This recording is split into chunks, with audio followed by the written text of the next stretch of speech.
¿Existe en estos momentos una fraternidad mundial secreta que conspira para controlar el mundo? O peor aún, ¿está ya en marcha el plan aterrador?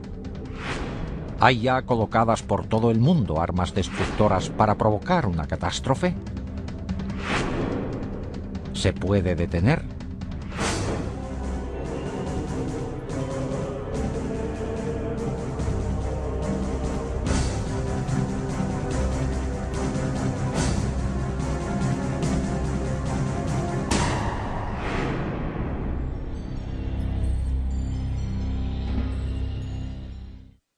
Hola, soy Patrick McNee. Se dice que los Illuminati son una sociedad mundial secreta que lleva siglos funcionando. Una fraternidad oculta que cuenta con gente de lo más influyente del mundo. Gente de todas las razas y religiones que ostenta puestos importantes en gobiernos, iglesias, negocios, enseñanza, ciencia, medicina, ejércitos e instituciones financieras y benéficas.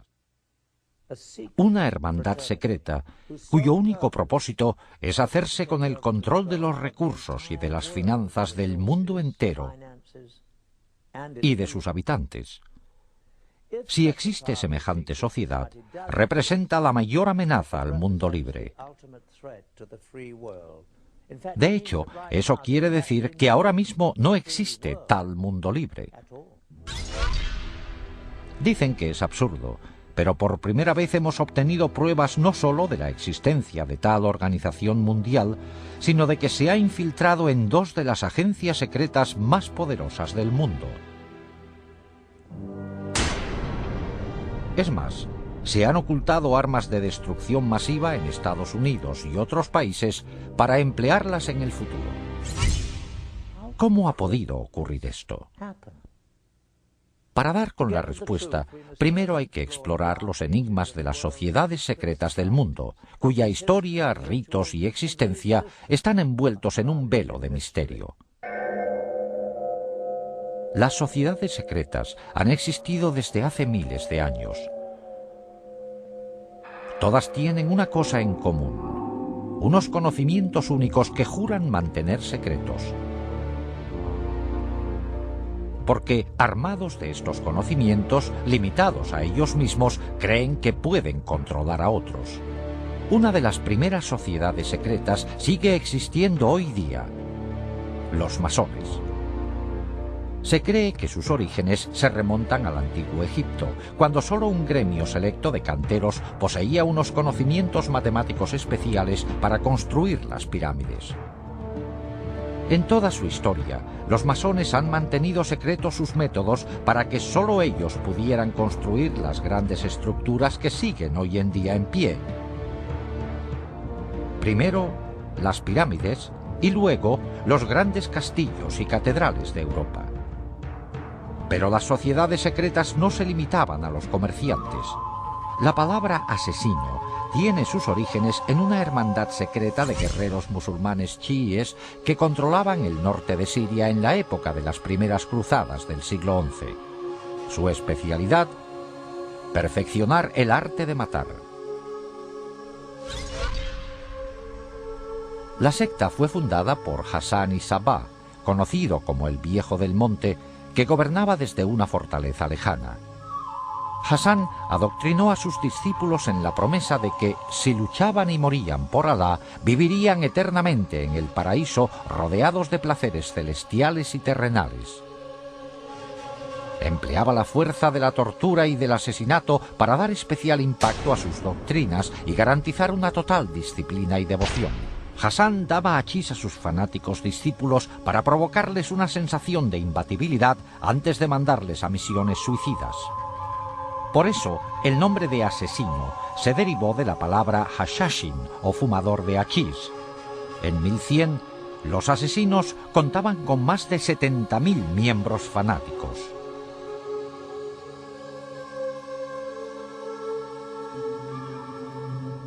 En la misma época histórica se fundó otra hermandad secreta, los Templarios.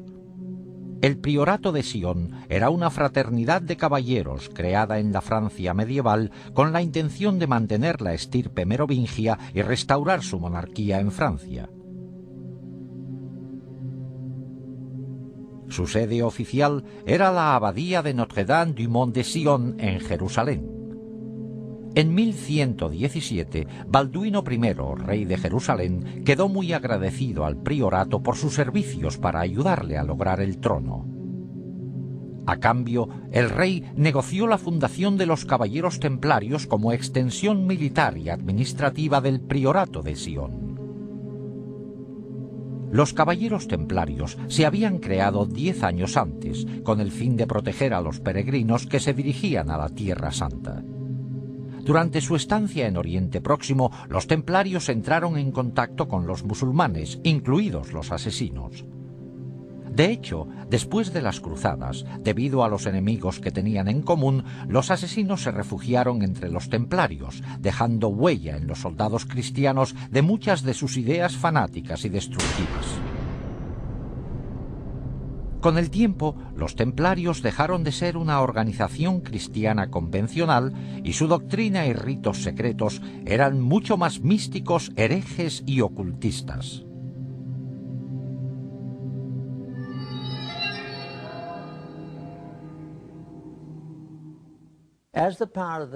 A medida que aumentó el poder de los templarios, la hermandad se convirtió en una iglesia dentro de la iglesia, con sus propios bancos, revocando excomuniones dictadas por obispos y solo obedecían al Papa.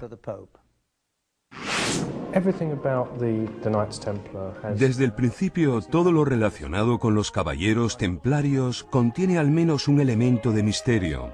Se fundaron justo después de la Primera Cruzada, que volvió a abrir la ruta entre Europa y la Tierra Santa.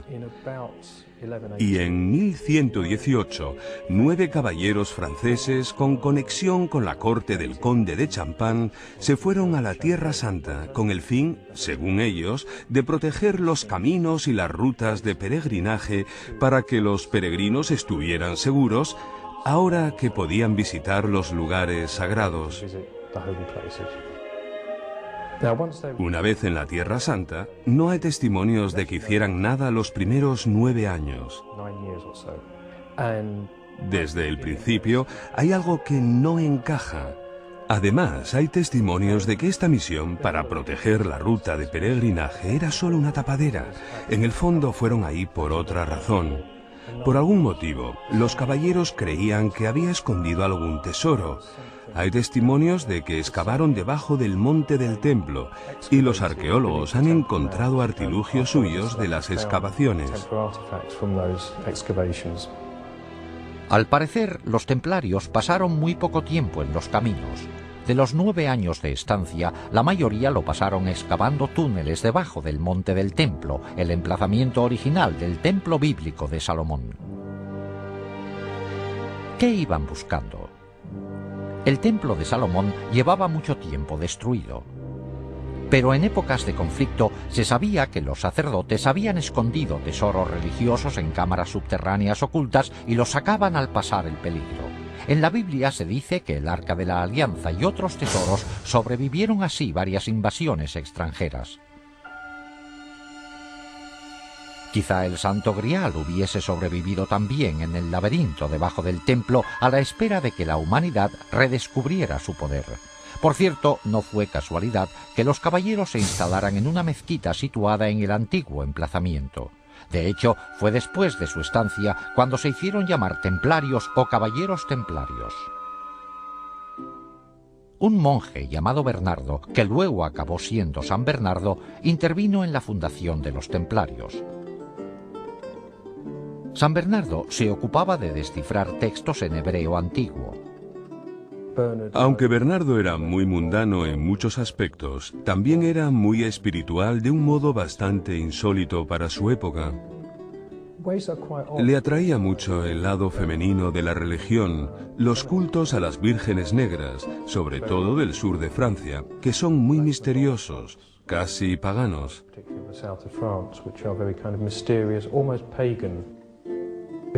Sentía una gran veneración por lo femenino, expresada de muchas formas en la Virgen María, algo nada común en su época. Eso parece ser lo que le estimulaba más que otra cosa. San Bernardo era un hombre muy culto para su época. Sí, estudiaba textos en hebreo, entre otros. Podría ser algo que él encontró en ellos lo que le hizo pensar a esta gente que merecía la pena ir a Jerusalén. Es una teoría, pero una teoría válida. Parece tener mucho sentido. Los que estudian estos antiguos documentos quieren de repente que sus súbditos vayan a estos lugares históricos que se mencionan en ellos. Buscan algo. No sé personalmente qué encontraron, salvo que les parecía importante. No se sabe. Fuera lo que fuera, no se sabe dónde está. Es un misterio, pero abundan todo tipo de teorías que podrían ser correctas. Documentos, Arca de la Alianza, Santo Grial, lo que fuera, pero todas con un secreto.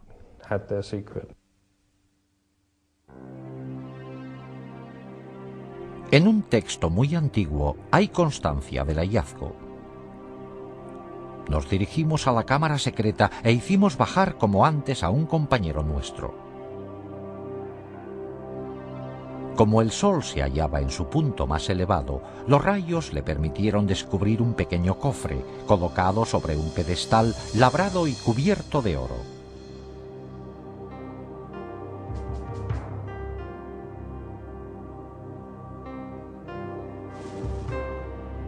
Nos dio la señal para el ascenso y lo sacamos de inmediato. Lo hemos traído para que lo examine el Consejo Supremo. ¿Qué había en este cofre para que los templarios se emocionaran tanto? Lógicamente, a un grupo de caballeros cristianos con voto de pobreza no les interesaba nada material. Es más probable que fuera un objeto con un gran significado religioso. Hoy día no se sabe aún exactamente qué encontraron los templarios en la cámara secreta. Lo que sí se sabe es que al enterarse del hallazgo, el conde Hughes de Champagne, el hombre que financió la expedición, volvió a Jerusalén para unirse con sus anteriores vasallos. Una vez ahí, dejó todas sus posesiones materiales para servirles como caballero templario. Después de este descubrimiento, el gran maestre de los templarios visitó al Papa, y con la bendición de San Bernardo, la Iglesia reconoció oficialmente su orden.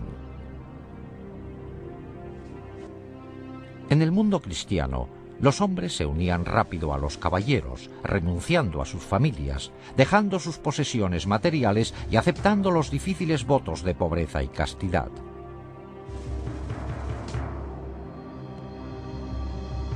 El voto de pobreza es el motivo de que se hicieran ricos, porque quien se hiciera miembro de la orden, quien se hiciera templario, tenía que entregar todas sus posesiones.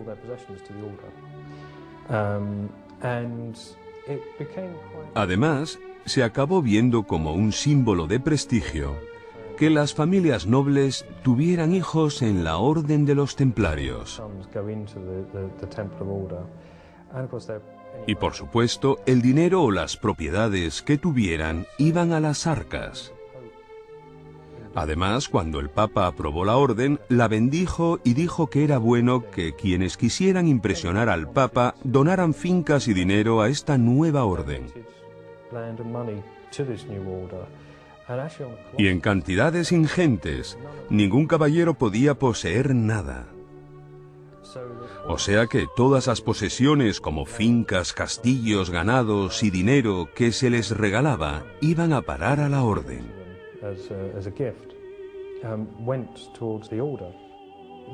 Tenían fama de ser la fuerza militar más temible y competente del bando cristiano. Eran una especie de geos de aquella época, también porque eran una mezcla de monje y soldado. Los templarios proliferaron muchísimo después de las cruzadas. Se hicieron con el control financiero de Europa, dominando todas las principales industrias, sobre todo la de los préstamos. Inventaron el sistema de cheques moderno, y en cuestión de unos años tenían contentos a todos los reyes de Europa. Tenían demasiados humos en muchos sentidos, sobre todo con respecto al Papa y a muchos reyes. Eran sumamente ricos, parecían ser los amos del mundo. La mayoría de los historiadores cree que recibieron su justo castigo por su riqueza. El rey francés que inició la represión de los templarios, Felipe el Hermoso, sentía envidia de su gran riqueza.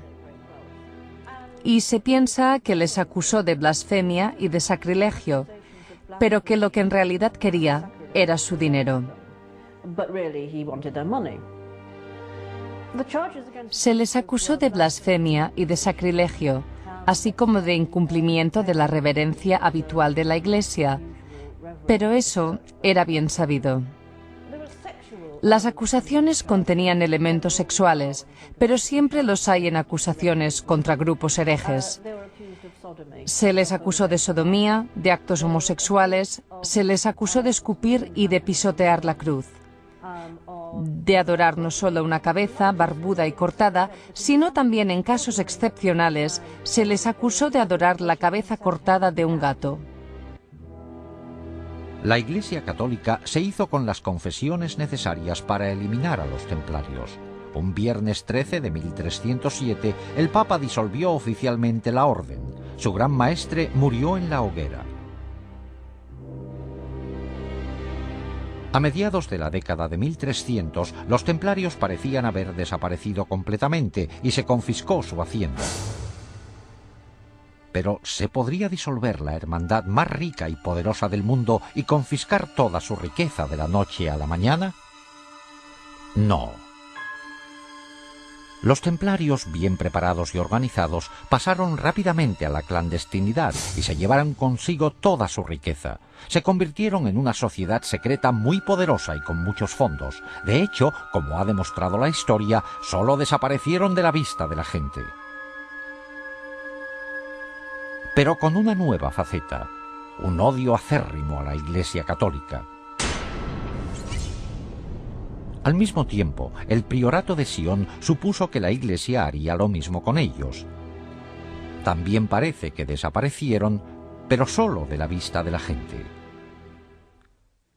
Durante más de 400 años, desde el siglo XIV hasta finales del XVIII, los masones, los asesinos, el priorato de Sion y los templarios subsistieron como sociedades secretas relativamente aisladas, con una influencia limitada, hasta que, el 1 de mayo de 1776, en Baviera, la humanidad vio lo que podría ser su peor destino.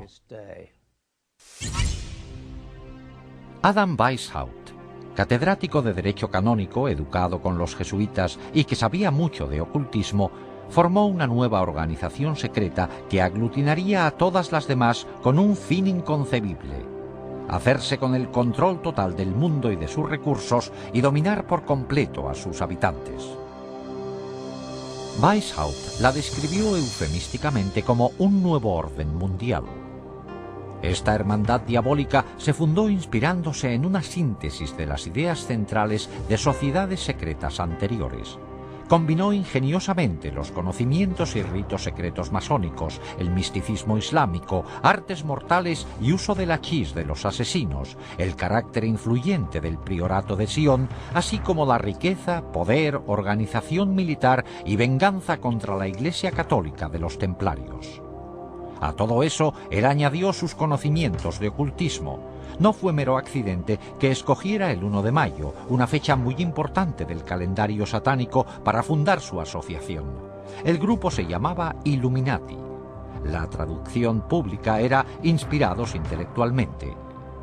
Pero Weishaupt dijo en privado que la palabra provenía de Lucifer y significaba poseedores de la luz. El sello oficial de la hermandad era una pirámide mística sin acabar y un ojo encima con rayos de luz irradiando en todas las direcciones. El ojo representaba la clarividencia y la sabiduría de la hermandad iluminada que domina el mundo. El fundador enumeró a sus seguidores los 5 medios principales secretos que se emplearían para lograr su objetivo de dominar el mundo en su totalidad. 1. Se emplearía el soborno sexual y monetario para controlar a hombres que ostenten cargos importantes en las distintas categorías de todos los gobiernos y otros puestos de responsabilidad. 2. Los Illuminati que fueran profesores de facultad y universidad deberían preparar a los mejores estudiantes para la causa. 3. Se colocaría a personas de influencia y estudiantes especialmente preparados bajo el control de la hermandad detrás de todas las instituciones gubernamentales, religiosas y financieras y se emplearían como agentes. 4.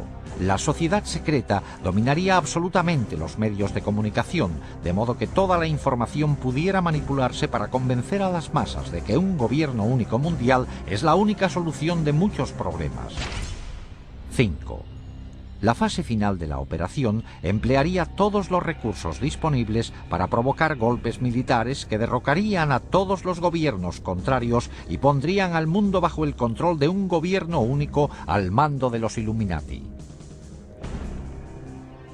El grupo se componía al principio de masones del grado 32 y utilizaba diversas logias masónicas de tapadera como lugares de reclutamiento. El masón reclutado de mayor categoría fue un noble del norte de Alemania, el barón Kanicki, conocido también como Adolf Francis, un personaje clave en el mundo masón europeo. Los Illuminati eran muy reservados, hasta el punto de llamarse a sí mismos y sus centros con nombres clásicos falsos. Por ejemplo, Weishaupt era Espartaco, Kanicki era Filo, la sede era Eleusis, Austria era Egipto, etc. Las fechas se indicaban de forma codificada. Bajo la dirección de Kanicki, el número de miembros ascendió a más de 3000. Pero un triunfo tan rápido también provocó oposición. Los jesuitas se habían opuesto a los Illuminati desde el comienzo y al final todos los sacerdotes acabaron siendo enemigos acérrimos. La Iglesia Católica se opuso a la sociedad secreta. De hecho, los sacerdotes se opusieron tanto que el gobernador de Baviera declaró a los Illuminati conspiración ilegal por edicto en 1784. Muchos Illuminati fueron encarcelados y algunos, incluido Weishaupt, fueron exiliados. Al poco tiempo, la masonería también fue eliminada de Baviera. A finales del siglo XVIII, los Illuminati parecían haber desaparecido completamente del mapa. Pero en realidad, los Illuminati siguieron el ejemplo de las sociedades secretas anteriores. Pasaron a la clandestinidad y añadieron un objetivo secreto más: infiltrarse y derribar la religión católica.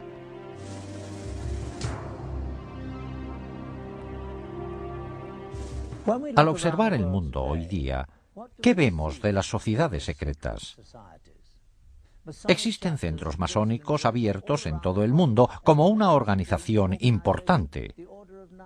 Los templarios subsisten hoy día como organización masónica de primera categoría en el rito masónico de York.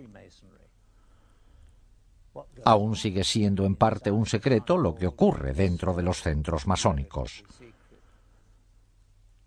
Quizás solo los miembros más importantes conozcan los ritos secretos, los objetivos y la venganza contra la Iglesia Católica. Los masones y los templarios han sabido integrarse muy bien en las sociedades más respetadas del mundo. En menor grado, los asesinos han aparecido en público de vez en cuando en la historia. A principios de la década de 1800 se les vio en la India bajo la dirección del Aga Khan, al que atribuían poderes divinos. A finales de esa década, el Aga Khan les llevó a Afganistán, donde mantuvieron una relación duradera con los británicos. Posteriormente, los descendientes del Aga Khan se infiltraron en la cultura occidental. Un ejemplo destacado fue cuando el príncipe Ali Aga Khan, nieto del Aga Khan II, se casó con la actriz norteamericana Rita Hayworth. ¿Han quedado los asesinos, como orden secreta homicida, relegados ya al pasado? Por el derramamiento de sangre actual a manos de extremistas islámicos, se diría que los asesinos siguen vivos y activos. El priorato de Sion también sigue en pie. De hecho, se piensa que varias figuras históricas ilustres han ejercido de grandes maestres del priorato y existen pruebas que lo confirman. En 1975 se descubrió algo en una biblioteca de París. Se encontraron unos pergaminos llamados Le Dossier Le Carré. En estos documentos se revela que entre sus miembros secretos estaban Leonardo da Vinci, Víctor Hugo e Isaac Newton. Hay quienes atribuyen al priorato la creación de la Unión Europea. Se cree que el anterior presidente de Francia, François Mitterrand, era miembro del priorato, al igual que mucha otra gente con poder. En cuanto a la estirpe merovingia, que los miembros del priorato juraban proteger, aún se mantiene. Por matrimonios entre parientes, la mayoría de las familias reales europeas pueden decir que son de ascendencia merovingia, y se dice que de estas familias reales han salido los 44 presidentes de Estados Unidos.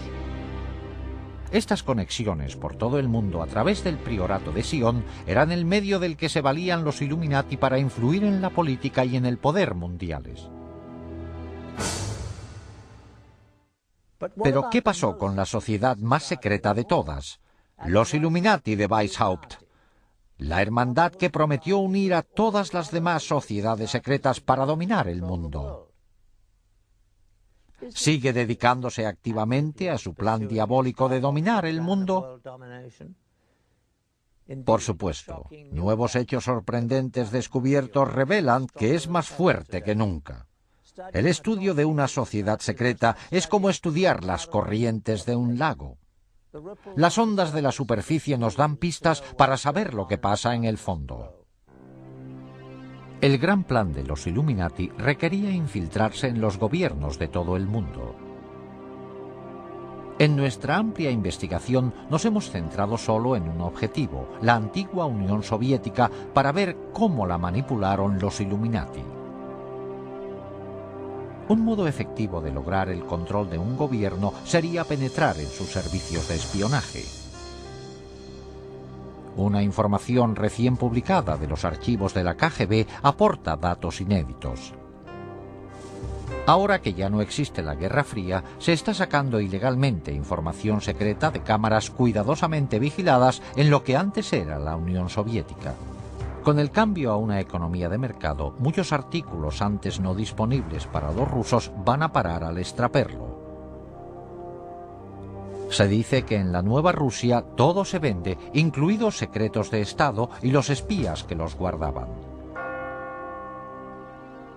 Con el derrumbe de la Unión Soviética se disolvió la KGB. El nuevo gobierno creó sus nuevas agencias propias de seguridad y de espionaje y empleó a muchos trabajadores de la antigua KGB, pero dejó a muchos sin trabajo. Incluso a los que tenían empleo no se les pagaba a menudo lo prometido. Observamos que muchos empleados de la antigua KGB estaban dispuestos a aportar información personal de sus actividades secretas en la agencia por un precio. Sin embargo, cuando se mencionaba el tema de los Illuminati, ninguna cantidad de dinero podía persuadir a nadie a hablar de ello. Interpretamos esto como una señal definitiva de que íbamos por buen camino y de que estábamos a punto de correr el peligro de descubrir la presencia de la hermandad secreta en la KGB. Los antiguos empleados de la KGB estaban dispuestos a mandarnos a fuentes clandestinas donde podríamos recabar más datos, pero por nuestra cuenta y riesgo. Aunque la mayoría de las pistas resultaron ser infructuosas, vimos que con paciencia, dinero y un poco de suerte es posible adquirir documentos soviéticos secretos. Con una cámara oculta grabamos numerosos encuentros durante varios meses en que intentamos obtener material relacionado. Esta transacción entre un contacto nuestro en Moscú y extraperlistas resultó ser uno de los encuentros más fructíferos. Aunque, como verán, no faltaron momentos de tensión.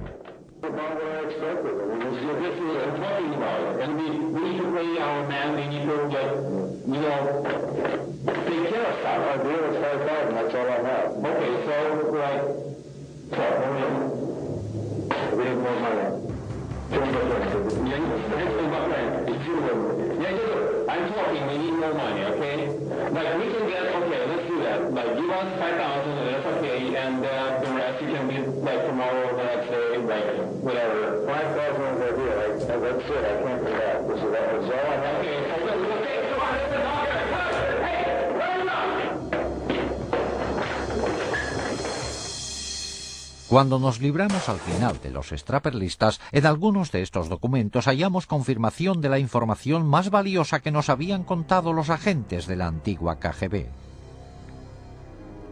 Tal y como nos habían dicho, efectivamente, la KGB registraba todas sus actividades en documentos, películas y cintas.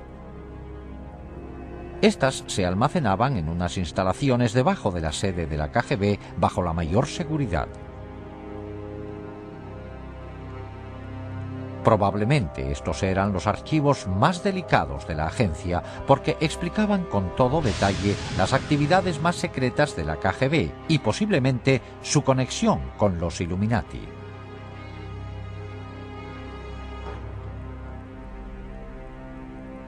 Los documentos que compramos en el mercado negro fueron todo un logro. No solo confirmaban que había más material revelador de la KGB, sino dónde se encontraba. Volvimos otra vez a las fuentes clandestinas, provistos ahora de esta nueva información. Creíamos que, al haber desaparecido la KGB, no existirían la mayoría de las defensas que protegían sus archivos. Alguien debe de tener el conocimiento y acceso para suministrárnoslos a un precio. En los 5 meses siguientes empleamos nuestras fuentes para intentar obtener estos archivos secretos de la KGB. Esta transacción entre un contacto nuestro en Moscú, un intérprete y un extraperlista fue todo un éxito. Este encuentro tuvo lugar en una fábrica textil del distrito Sokornoky de Moscú. Este es el despacho del propietario ruso de la fábrica y que la emplea tanto para negocios lícitos como ilegales. Después de presentarnos e intercambiar unas palabras, se le pregunta al extraperlista si tiene ahí mismo el material de la KGB.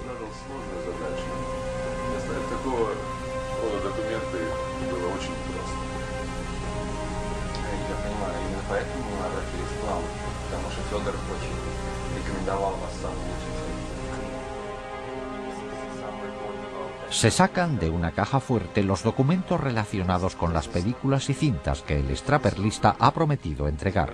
Después de inspeccionar los documentos y verificar su autenticidad, la transacción se da por terminada.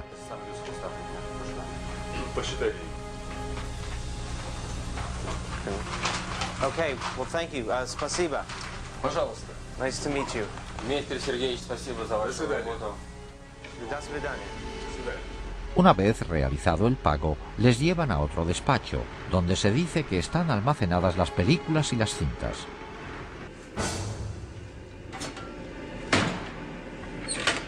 Y por fin, aparecen los documentos, cintas y películas que nos habían dicho.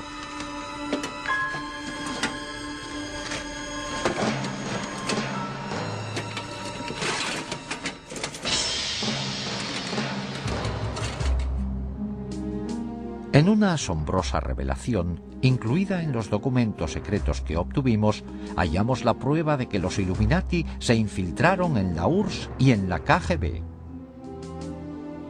En unos comunicados entre dos agentes superiores de la KGB se menciona al primer iluminado, Adam Weishaupt, por su nombre.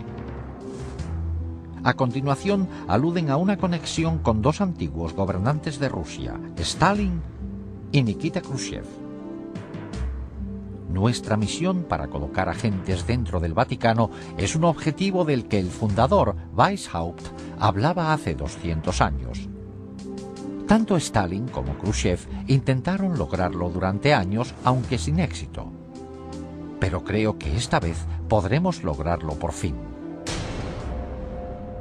Es más, en el laboratorio nuestros investigadores descubrieron algo alarmante.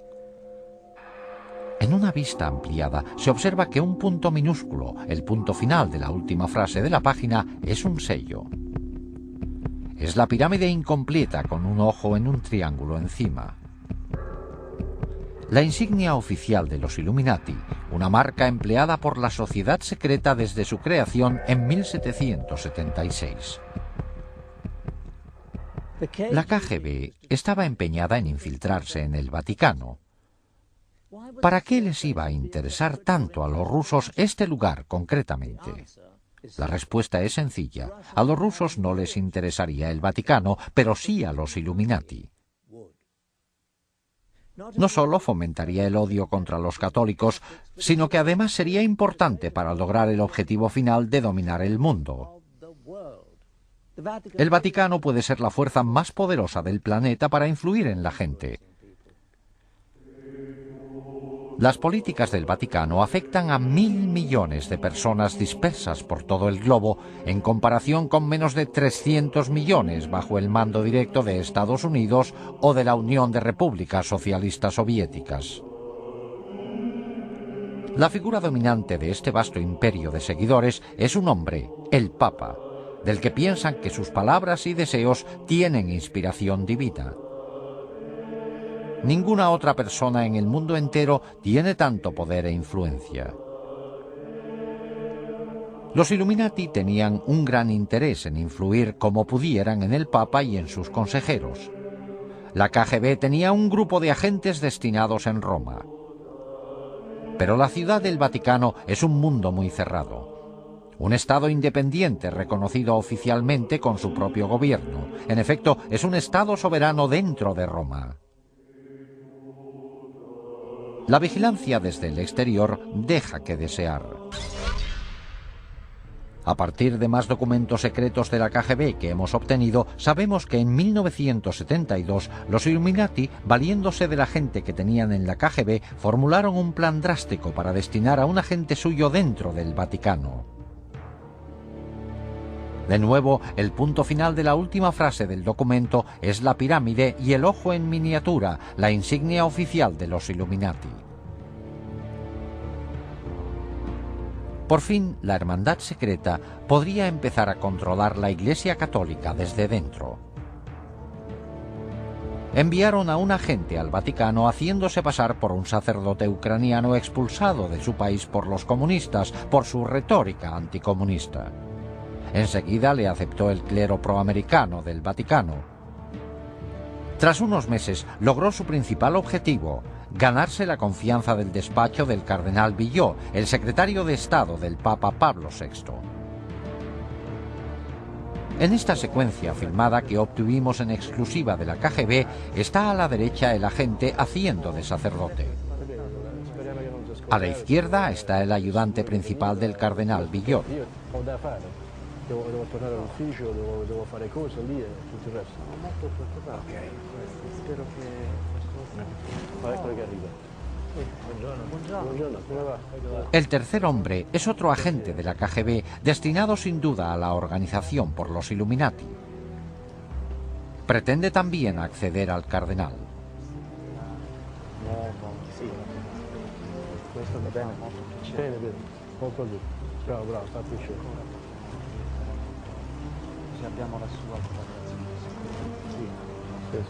Bene. Saremo molto in considerazione di questo. Sappiamo quanto importante è per noi questa collaborazione. Cuando el ayudante de Villot viaja cada mes a Milán, como de costumbre, la KGB instala una cámara en la habitación de su hotel. Como es típico de la KGB, están planeando chantajear al ayudante para que siga colaborando. Durante varios días, una mujer hace amistad con él y se gana su confianza. En la película se ve que se preparó bien la trampa.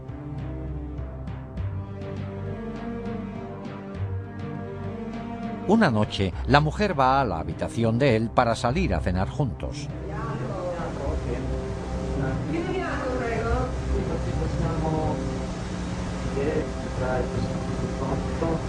Ho soltanto del buon vino rosso, che dici proprio va bene. Mientras él se va a servir unas bebidas, ella se quita la blusa.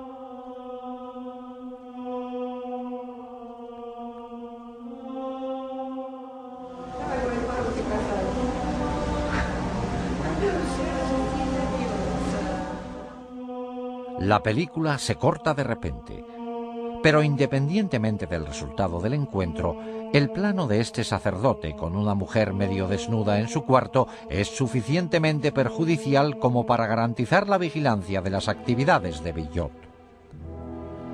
Claro que, al poco tiempo, los agentes de la KGB al mando de los Illuminati empezarán a buscar modos de manipular al mismo Villot. Una vez logrado, estarán muy cerca del núcleo del catolicismo, el Papa Pablo VI. Pero al parecer, los Illuminati no se contentaban solo con ejercer influencia para controlar el Vaticano.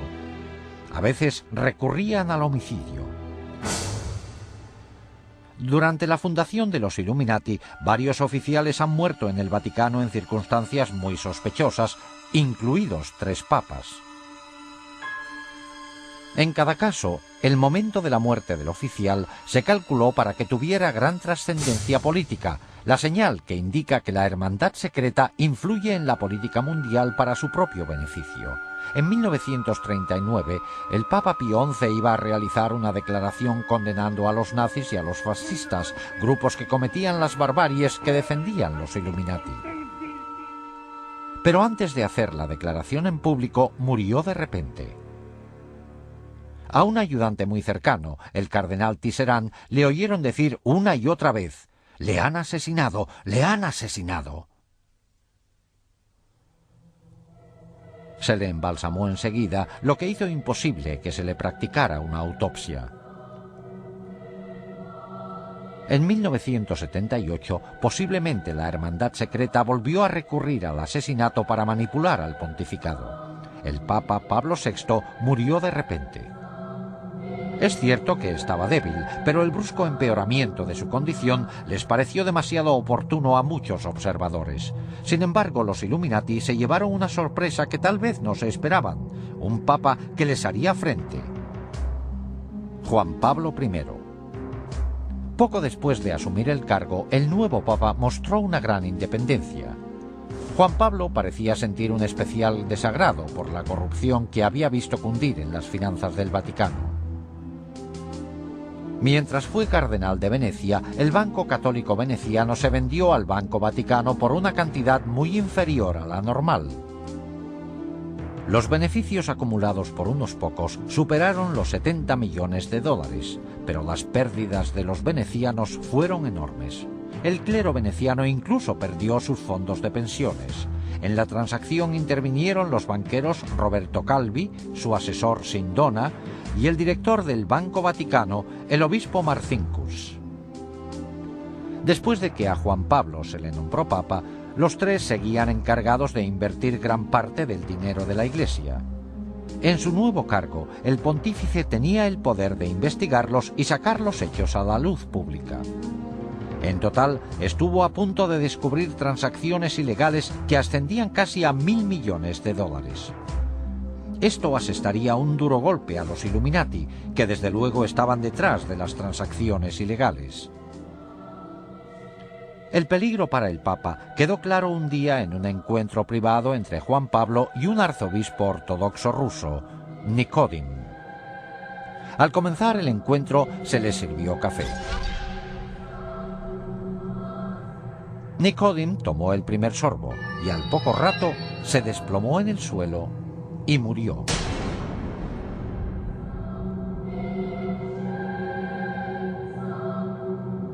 La cara se le desfiguró con un gesto horrible, como retorciéndose del dolor. El Papa, estupefacto, volvió a colocar su propia taza antes de dar un sorbo. Seguramente pensó que habían envenenado el café por él. Sin embargo, el médico declaró que el arzobispo había muerto de lo mismo que los demás en el Vaticano, de una fuerte trombosis. Todos los hechos relacionados con la misteriosa muerte del arzobispo ruso apuntaban a un intento de asesinato y encubrimiento. El cadáver del arzobispo fue embalsamado al poco de morirse sin un examen médico completo previo. Después del embalsamamiento sería imposible realizar una autopsia exacta para ver la causa de su muerte, sobre todo si hubo envenenamiento. Además, el café que bebió el arzobispo no se recogió nunca para analizarlo y no se llevó a cabo jamás una investigación forense.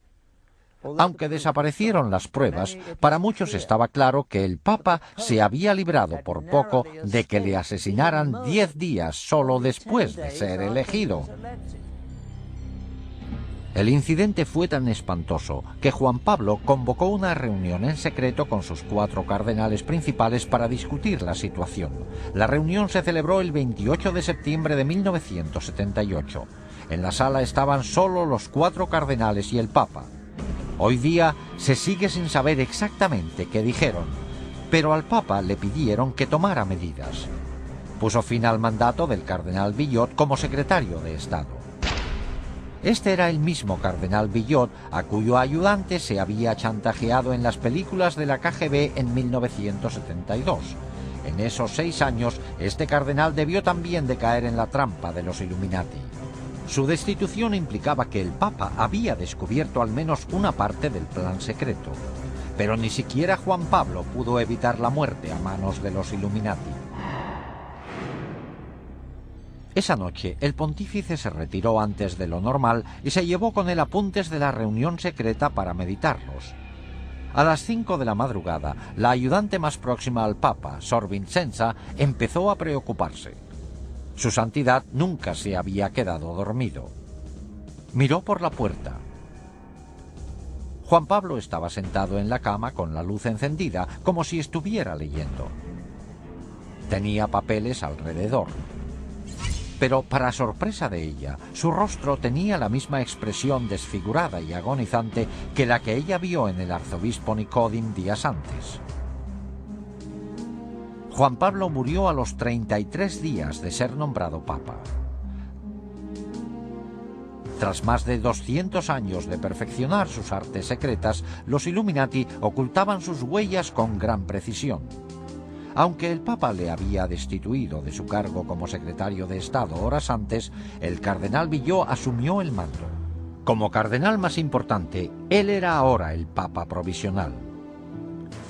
Se encerró en el cuarto del Papa para recoger los medicamentos y la mayoría de los papeles que había, incluidos los apuntes de la reunión secreta.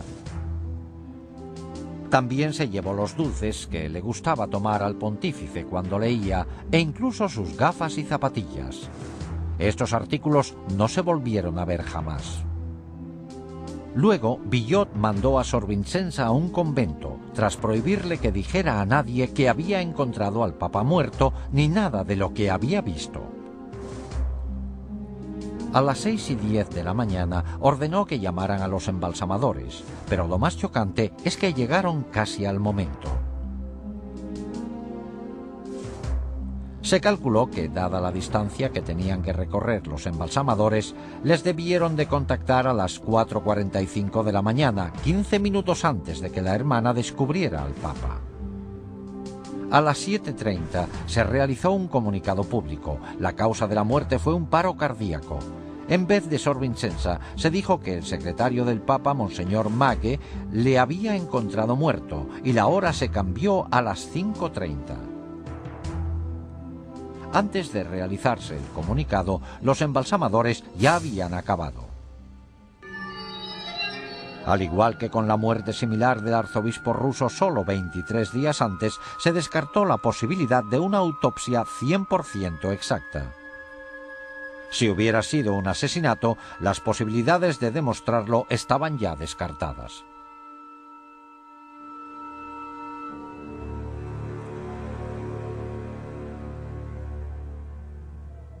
...10 días después del funeral de Juan Pablo, El cardenal Villot reunió al cónclave para nombrar a un sucesor.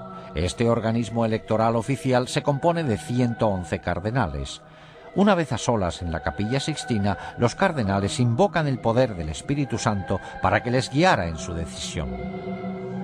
Pero en realidad, los principales candidatos a papa no se deciden en el cónclave a puerta cerrada.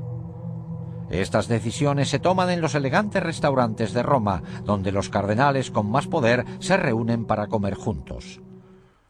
Cuando los cardenales se reunieron en la Capilla Sixtina a puerta cerrada la mañana del domingo 15 de octubre de 1978, el cónclave se convirtió en un escenario de manipulación política en todos los sentidos.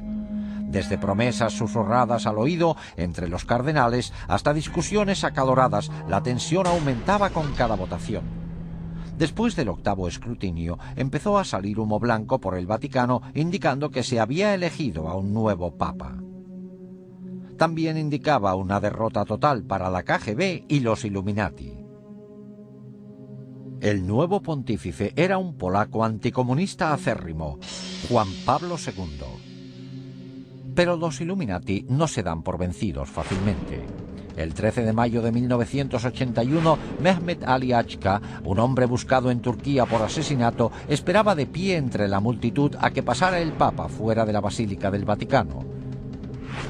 Según Ali Achka, Juan Pablo II salió del Vaticano en un vehículo blanco sobre las 5 de la tarde. Al pasar el Papa, Ali Achka sacó una pistola y le disparó 3 veces antes de que la gente lo tumbara. El Papa quedó herido de gravedad, pero se recuperó para continuar con el pontificado. Al principio, Ali Achka afirmó que había actuado a solas, pero los investigadores se convencieron de que una conspiración mucho mayor se había valido de este desequilibrado para cometer un asesinato. Al poco tiempo, Ali Achka confesó que el incidente fue parte de una conspiración búlgara de la KGB. Pero, por supuesto, Bulgaria y la URSS negaron estar implicadas. Cuando el tribunal le condenó a cadena perpetua, se mostró sorprendido de que se le dejara cargar con toda la responsabilidad a él solo. Entonces empezó a facilitar datos precisos de la conspiración a investigadores italianos y nombró a todos los implicados. El 25 de noviembre de 1982, Serge Ivanov Antonov, un empleado de la Aerolínea Nacional Búlgara, fue arrestado en Roma acusado de estar implicado en el intento de asesinato. Poco después, la lista aumentó al incluirse a 3 búlgaros más y a 4 turcos. En julio de 1983, cuando trasladaron a Achka a otro centro, admitió en público la conexión de la KGB, mientras gritaba a los reporteros que la KGB y el servicio de espionaje búlgaro estaban implicados. Más tarde, explicó que había sido entrenado en Bulgaria y Siria por expertos en terrorismo internacional de la KGB. También confesó que Antonov era cómplice, así como 2 empleados de la embajada búlgara. En 1984, el juez italiano Jario Martella llegó a la conclusión de que la KGB y el servicio de espionaje búlgaro estaban implicados en el intento de asesinato. El juez dictó este fallo basándose en los hechos siguientes. Achka empleó un pasaporte falso para poder entrar en Italia, algo disponible solo de fuentes muy sofisticadas. También tenía suficiente dinero como para permanecer largas temporadas en Bulgaria, Suiza y otros países europeos. Había pruebas de que recibió un gran apoyo en sus actividades en Italia destinadas al intento de asesinato. En primavera se convocó el juicio de 8 hombres acusados de conspirar para matar al Papa y los hechos empezaron a esclarecerse. En el juicio, varios acusados turcos declararon que habían ayudado a Achka en sus viajes de Turquía a Italia pasando por Bulgaria. Otro dijo que había realizado pagos a Achka de los búlgaros acusados. Uno confesó haber entregado a Achka el arma del asesinato en un restaurante de Milán. En los años 80, después de 2 siglos de asignar a sus miembros a puestos elevados, los Illuminati se habían hecho con el control de los tribunales italianos. Al final, para mayor asombro de muchos observadores, el tribunal italiano declaró que faltaban pruebas suficientes para condenar a los conspiradores. El caso Achca demostró no solo que la hermandad secreta había puesto en peligro el sistema jurídico italiano, sino que además los Illuminati se habían infiltrado en la dirección de la KGB. En 1990, Víktor Ivanovich Sheimov, un comandante de la KGB que desertó a Estados Unidos, realizó una sorprendente declaración. Antes de huir de Rusia en 1980, recibió la orden de obtener toda la información posible de cómo poder acceder al Papa en persona. La orden fue firmada por Yuri Andropov, el entonces jefe de la KGB. El mismo Andropov que, solo unos años después, llegaría a ser el presidente de la URSS. La última medida de los Illuminati para dominar preveía golpes militares en todo el mundo para hacerse con el poder y así crear un único gobierno mundial controlado por ellos. Para lograrlo, emplearían el enorme excedente de armas destructoras acumuladas en la URSS para amenazar al mundo entero. Aunque la KGB era la más conocida, no era la única agencia de espionaje de la URSS. Otra agencia igual de impresionante, pero aún más secreta que la KGB, era la GRU, dedicada a espionaje militar. Y la hermandad secreta hizo todo lo posible para infiltrarse en ella.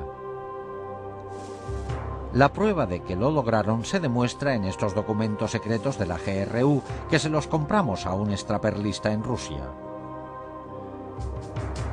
En ellos se le encarga a un agente que trabaje en Washington haciéndose pasar por periodista. Los Illuminati han vuelto a dejar su huella reveladora. El punto aumentado al máximo es la pirámide y el ojo que todo lo ve.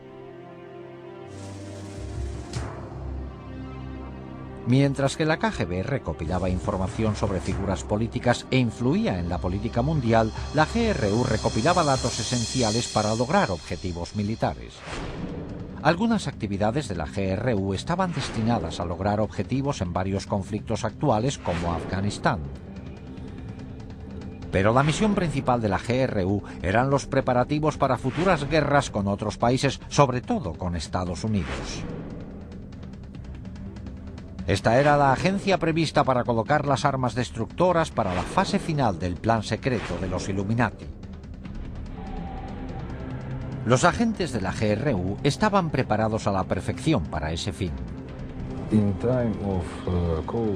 En la época de la Guerra Fría, desde el principio hasta el final, prácticamente en todo el servicio militar, nos empleaban para preparar militarmente a la Unión Soviética para una futura guerra con Estados Unidos. Aparte de su formación militar, los agentes de la GRU recibían 3 años de entrenamiento exhaustivo. Aprendían a usar todos los instrumentos y técnicas de espionaje y se hacían expertos en explosivos. En cuanto estaban preparados, les destinaban a países extranjeros. A algunos les hacían pasar por diplomáticos e iban a trabajar en embajadas. Otros asumían cargos de periodistas, como es el caso de los documentos secretos que obtuvimos con la insignia de los Illuminati. Uno de ellos fue Stanislav Lunev, un antiguo coronel de la GRU que en 1992, después de 20 años en la agencia, fue el oficial militar de mayor categoría de Rusia en desertar. En su libro, así como en una entrevista exclusiva con nosotros, Lunev nos muestra directamente los entresijos de la GRU. Aunque no se le veía la cara, no mencionó siquiera a los Illuminati, aunque en ningún momento negó su existencia ni su colaboración con la GRU. Sin embargo, revela algunos hechos sorprendentes.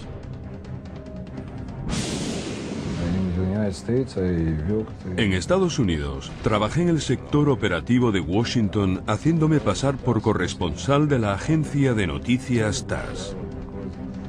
Es una tapadera muy buena, porque los periodistas y los espías, los verdaderos espías, tienen mucho en común.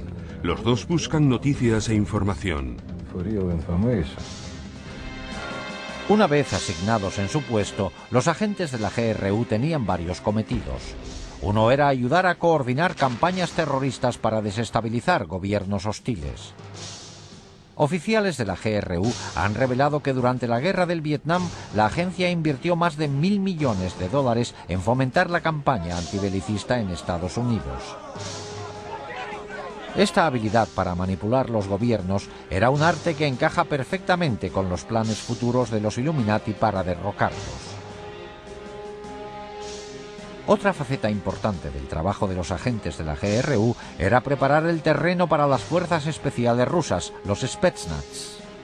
Estas tropas de élite al mando de la GRU penetrarían en los países para realizar sabotaje militar en caso necesario. Algunas volarían objetivos estratégicos como centrales eléctricas, puentes y centros de comunicaciones. Otras formarían brigadas asesinas para matar a jefes de gobierno y a sus familiares. Estas dotes eran de gran valor para los Illuminati de cara a dominar el mundo.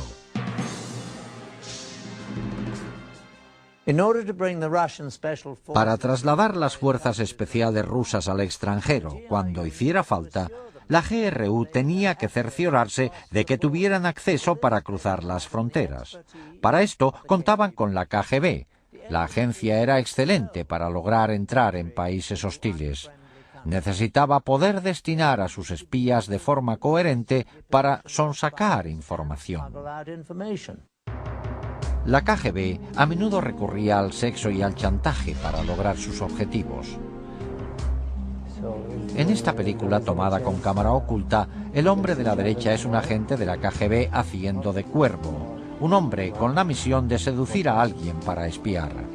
Este cuervo está tentando a un guarda fronterizo mexicano.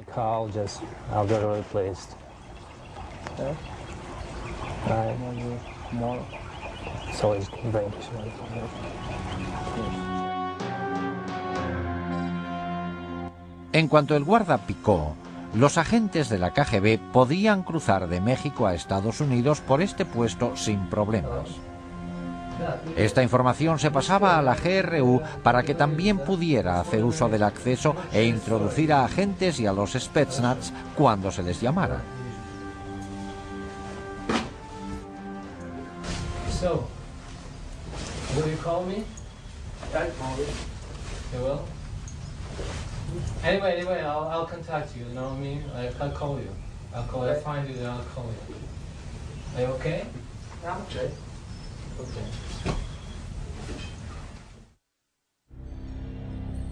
Para ejecutar el programa de caos mundial y golpes militares, la Hermandad Secreta se sirvió de la GRU para colocar por todo el mundo agentes clandestinos y armas destructoras.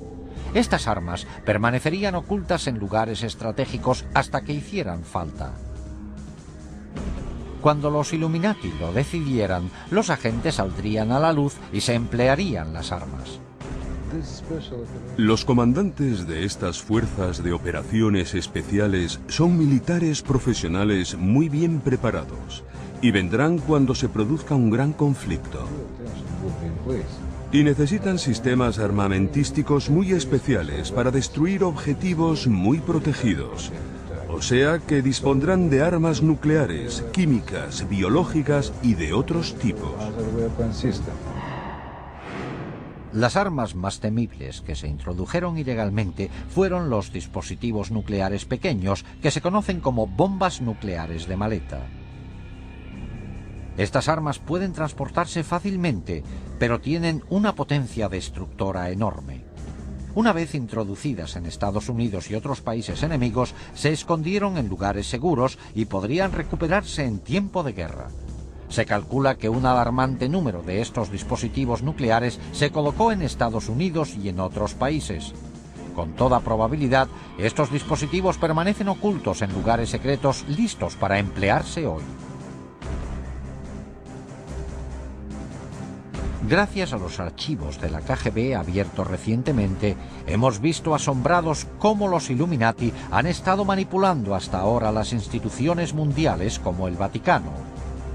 y hemos visto que se han colocado por todo el mundo armas destructoras. Nos hemos centrado solo en la conexión de Rusia con los Illuminati. Desde que Adam Weishaupt fundó la Sociedad Secreta en 1776, sus tentáculos se han extendido a muchas otras naciones del mundo. Incluso en Estados Unidos existen señales reveladoras. La más obvia se halla en el reverso del billete de $1.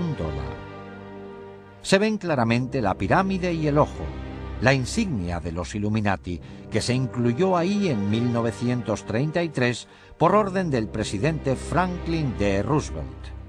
Debajo se lee en latín Novus Ordo Seclorum, que se traduce como Nuevo Orden Mundial.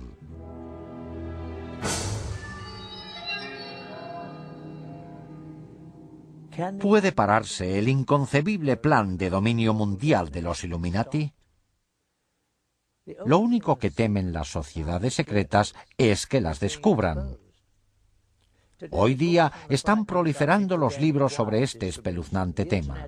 Internet está repleto de información sobre esta organización secreta. Lo único que podemos hacer es esperar que toda la gente del mundo vea las señales y que hagan caso de la clara advertencia de que hay quienes están escondidos al acecho pensando en quitarnos nuestra libertad.